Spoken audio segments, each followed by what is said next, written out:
আওয়ামী লীগ থেকে কেউ যাতে বিএনপিতে অনুপ্রবেশ করতে না পারে সেই বিষয়ে নেতাকর্মীদের সতর্ক থাকার আহ্বান জানিয়েছেন বিএনপির ভারপ্রাপ্ত চেয়ারম্যান তারেক রহমান।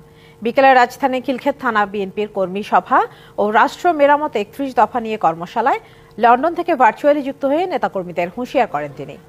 দলের নেতাকর্মীদের উদ্দেশ্যে তিনি বলেন, বিএনপির লক্ষ্য উদ্দেশ্য হবে ৩১ দফা বাস্তবায়ন ও মানুষের আস্থা অর্জন করা।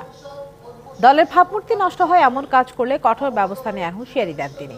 বলেন, মানুষের ঘরে ঘরে গিয়ে ৩১ দফা পৌঁছে দিতে হবে।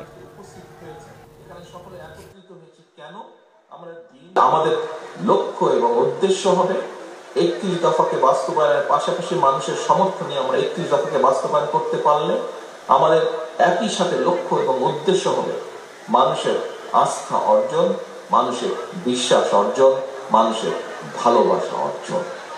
এর বাইরে যদি রাজনৈতিক কর্মী হিসাবে আমরা অন্য কোনো দিকে নজর দিই, বিশ্বাস করুন আজ না হলে কাল, কাল না হলে নিশ্চিত পরশু আপনি ছিটকে পড়ে যাবেন।